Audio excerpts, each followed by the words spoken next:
I started waiting tables when I was 18 to supplement my hourly income at a popular fast food chain, and soon enough, I became well acquainted with an older man named Tim.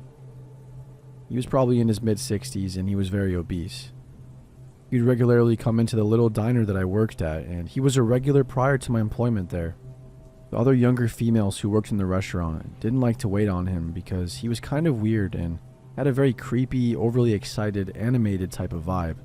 But I didn't mind because it was a guaranteed $5 to $10 every day. I was also good at talking to people and good at putting up with bullshit, so I happily entertained him in the family-friendly way. The first thing he would do is make cartoons on the computer and then excitedly give them to me and other servers.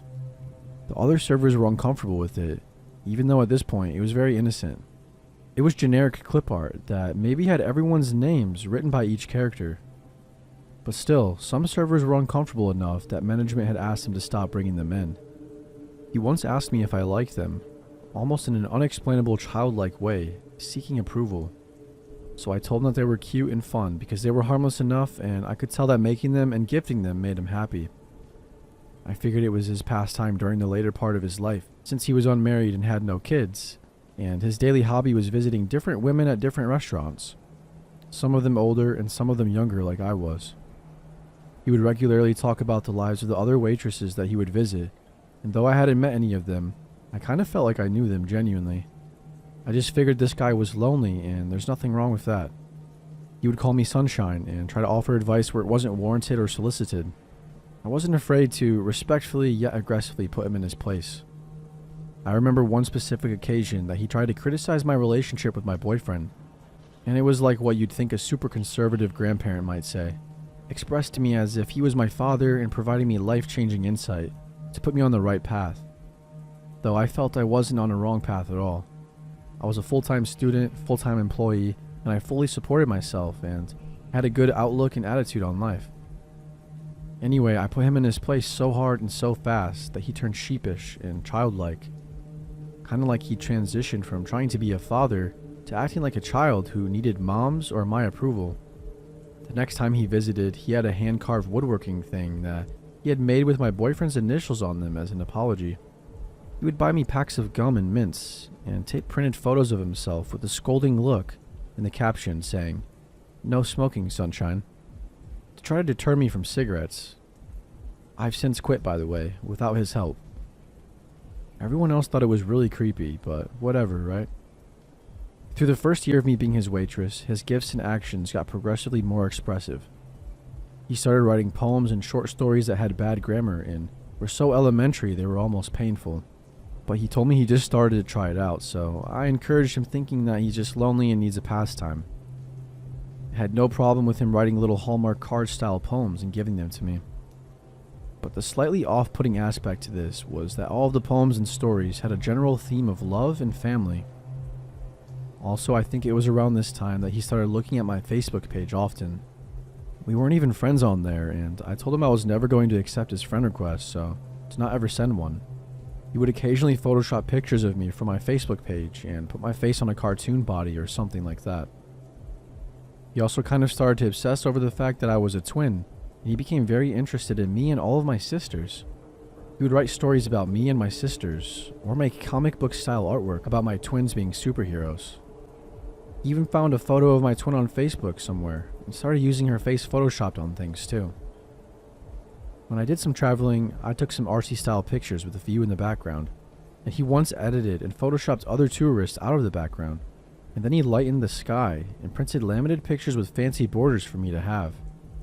Thinking about it now, he probably kept these photos for himself too. After a year at my first serving job, I left for another serving job where I'd be working weird third shift hours.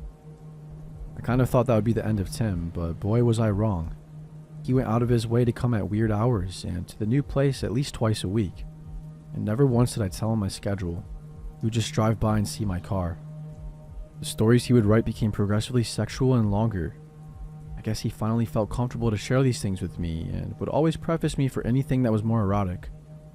It was like he wanted a friend, wanted to be my father, and he wanted me to be his mother, all in this weird childish, overly animated type of way.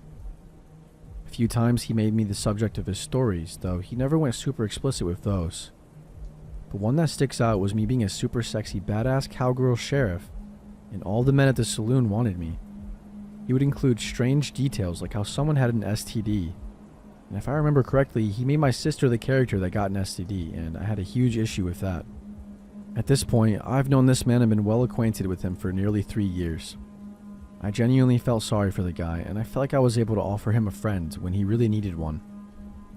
I was very aware that something was off about him, but I was okay with it because, though it was hard to pinpoint exactly, I understood and also knew that he would never, or could never, given his size and fitness, hurt me. Admittedly, this was a fault of mine as a server. I offered more than food. I accidentally became a psychiatrist to more than this guy. There was a 20-year-old with autism also that I became good buddies with, despite him offering me money every once in a while for a blowjob. And there was a 40-year-old man who thought he was going to marry a stripper half of his age, after he gave her all of his savings and sold his Mustang to give her more money. Also, there was the paranoid 50-year-old schizophrenic man, who had clearly never been diagnosed or received any help. I don't know, I digress. I guess I just want to be transparent that I was aware of all the red flags, but I was okay with it. But then things started to really cross a line, though they probably already were past that when I got engaged. He would ask me stuff like if I'd let him hold my baby when I have kids, and he started to write stories and make cards and cartoons from my fiance's perspective.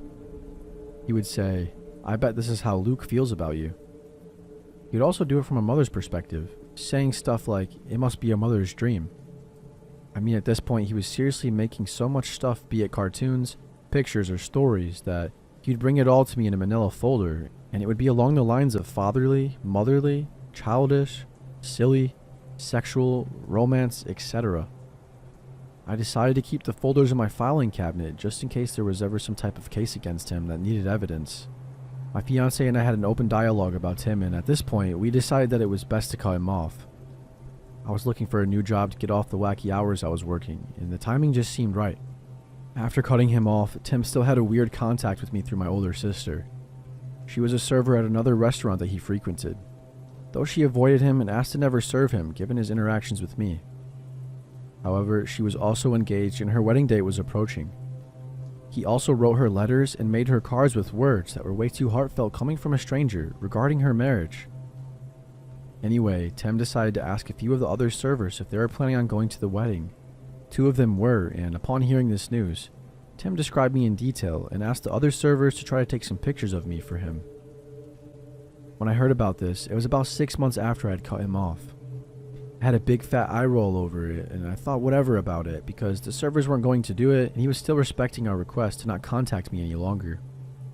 It's also relevant to note that he's been blocked from my Facebook, which I haven't even actively used in 2 years or more anyway. But prior to the cutoff, even shortly after the cutoff, he still sent me multiple messages on Facebook every day. From as simple as, "Good morning, sunshine," to intricate and extensive stories. So, a timeline reminder before the punchline. I first waited on him around May 2015. He followed me to my next job and my long-term fast food job around the middle of 2016 and continued to follow me. I cut him off around February and March 2018. Well, one day I was cleaning out my filing cabinet in December of 2019. I stupidly decided that I should throw all the creepy and weird unsolicited artwork away. It had been nearly 2 years with no issues, and no attempt to contact, and the stuff was just cluttering my space. Last week, as I was sitting in my living room, a recognizable vehicle was parked outside of my driveway on the wrong side of the road. The man had his car window down, and I could see a flash. I quickly grabbed my glasses to try to discern what was going on. I see his childish, overly animated smile, and I recognize his hair and facial hair, and I realize the shirt he is wearing is the same exact style and type of shirt that Tim wears. I realized that I recognized the vehicle because it's the same vehicle that would pull up to my place of appointment 3 to 5 times a week for almost 3 years. I realized it's Tim outside of my residence over 2 years later taking pictures of my car and home with that goddamn digital camera that he took my picture with twice before in the past.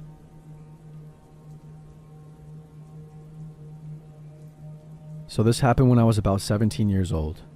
For context, I'm now a 21-year-old girl, and at the time I was working at a failing seafood restaurant. I was a bus girl, so I had to deal with touching people's old half-eaten seafood all day long. I'm a vegetarian, and I have never ever liked anything that comes from out of the water. Not even shrimp, I assure you.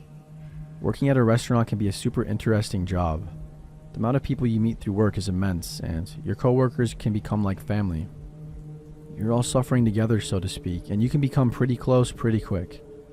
The chefs at this restaurant were pretty strange though. One was super chill, one was always drunk and angry, and the last, well, he was something else altogether. To make things easier, I'll call the creepy chef Creep. So Creep starts working. He's new and he seems like a decent guy at first. He's in his late 40s, salt and pepper hair, and nothing throws you off by just seeing his physical appearance.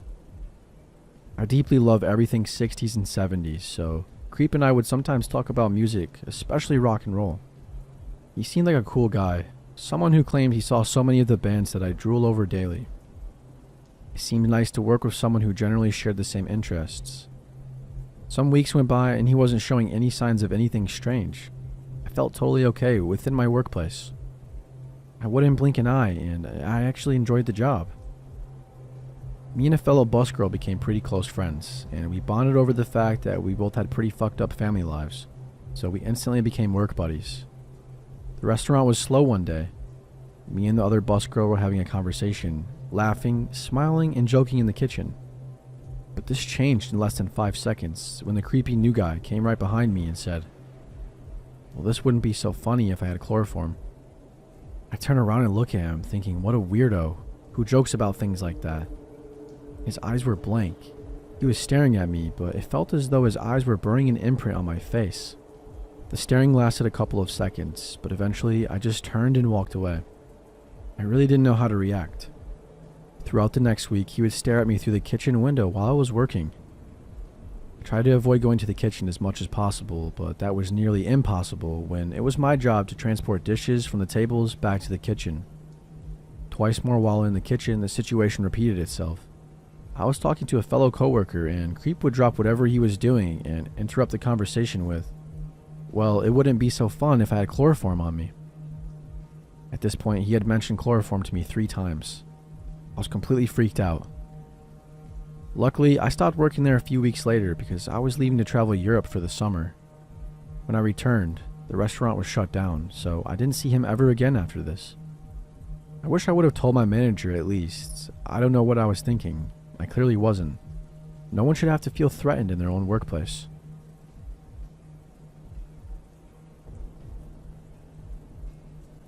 I currently work at a restaurant somewhere in the Midwest.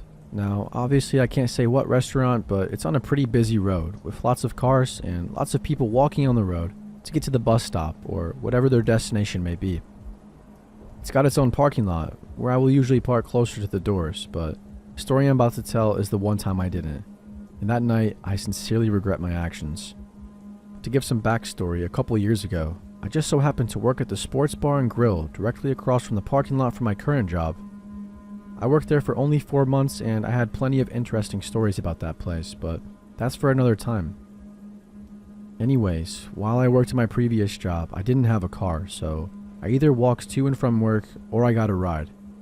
Now mind you, I would walk home at around 10 p.m. some nights on a barely lit road when cars weren't always around. This naturally made me wary, and this was on top of the fact that older men would constantly hit on me as a minor and would make me feel watched. This backstory of my old job might not seem important at the moment, and I didn't think it would ever become relevant again, but it matters in the end, I promise. While working at my old job, I was a minor as previously stated, but that never stopped drunken men from approaching me and being inappropriate. There was one man in particular who I never forgot about and who came back to haunt me in the worst way. The man was taller, quite good looking, and always wore expensive looking clothing and accessories. He had a very elegant vibe to him, which is why I did not think much of him when he would talk to me while I was working. He started out very polite and he'd ask about how work was going and how my day was, stuff like that. But as the weeks went on, he would ask more and more personal questions, which started making me suspicious of him. The event that occurred right before I quit was a night I wish I could forget, and thinking back on my days at that sports bar. I remember it being a long night, probably because it was sports season and our restaurant would get very busy. As a hostess, it was stressful trying to take calls when they were shouting, because the hockey team won a golden cup or whatnot. That night, after I had finished cleaning the bathrooms, I remember him being at the hostess stand waiting for me.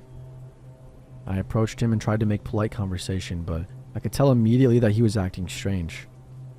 His gaze was shifty and he didn't look as put together as he normally did. The first thing he said to me was something along the lines of, "You're only 16, right?" To which I confirmed, and he continued with something like, "Well, when you're 18, I'll have something for you. It'll be a surprise. Just wait till you're 18. And he promptly left through the bar section of the grill. I stood shocked for a moment before composing myself and finishing my cleaning so I could get the hell out of there.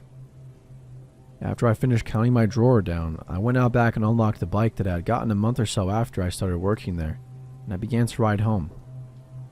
Note that I was paranoid as hell as I was doing this because seriously, who the hell says that to an underage girl?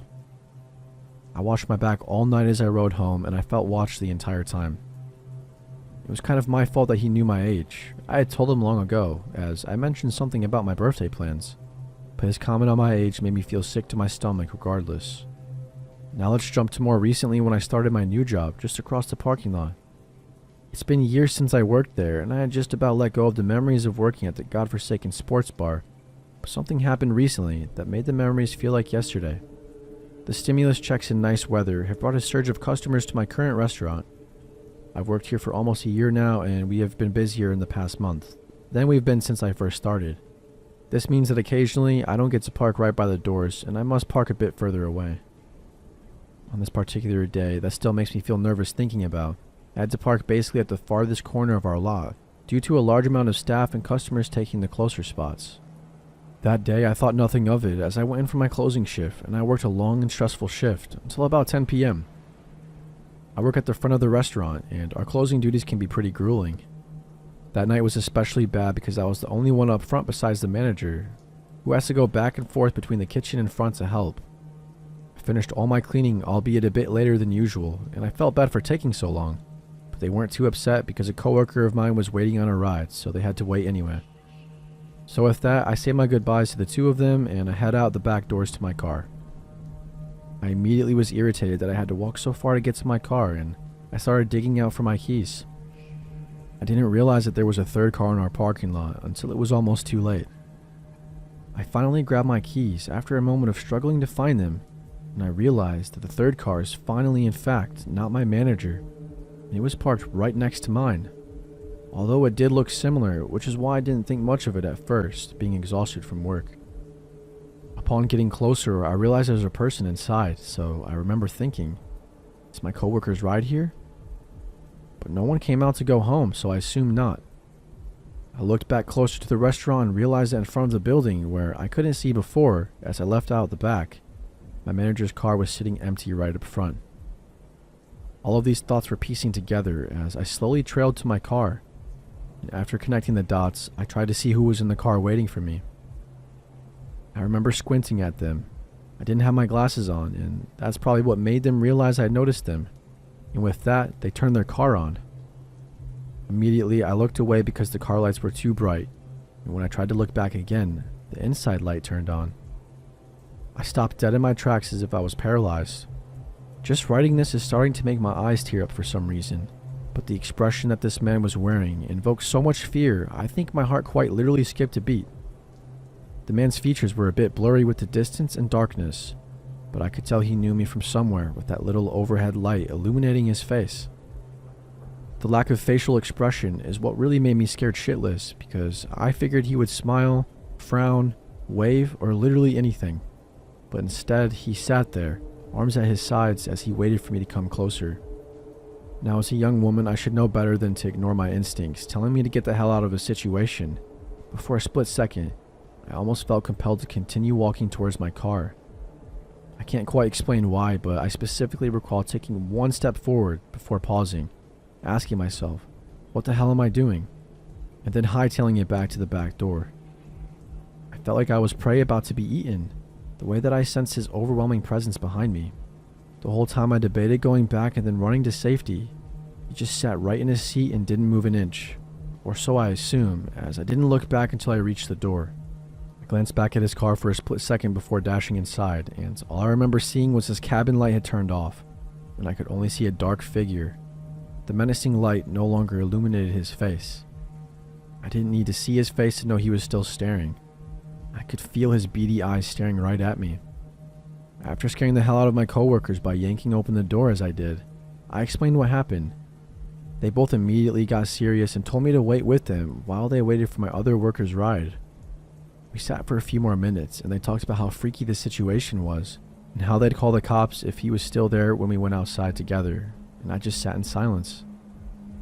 I was silent because in the few minutes after the encounter with the strange man, I knew I recognized him from somewhere. He was that same guy who had told me to wait for him when I turned 18. It took me a while because he didn't look like how he used to. He looked a lot more rough and a bit older and much scarier.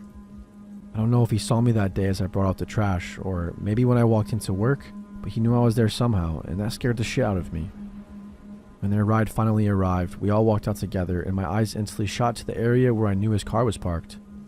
It was just my car though, waiting for me to climb inside and get home ASAP. The manager saw my coworker off in their parents' car and walked me to mine. She helped me check under my car and inside it, as apparently she had dealt with a stalker before and knew all of the tricks to stay safe. I thanked her profusely and got in, locked my doors right away. I watched her as she walked to her car and started to leave the lot. I looked frantically to see if I could spot his car anywhere in the shopping area that connected with our parking lots, but found nothing. I live close to my work, so I took a long way home that night, fearing that he was waiting for me to go home to do something sinister. Needless to say, I didn't sleep well that night, as I kept thinking that he was in the darkest corner of my room, with that hollow expression on his face. I considered making a police report, but seeing as the police tend to be useless in scenarios like this, and I literally only had a first name, which could have been fake, I decided against it. In the weeks since then, I haven't seen him or heard from him. I still think about him every time I leave the building, half expecting him to be either standing outside ready to snatch me or parked right next to my car. I always leave with my coworkers now, as my parents insisted I begin doing after I told them about what happened.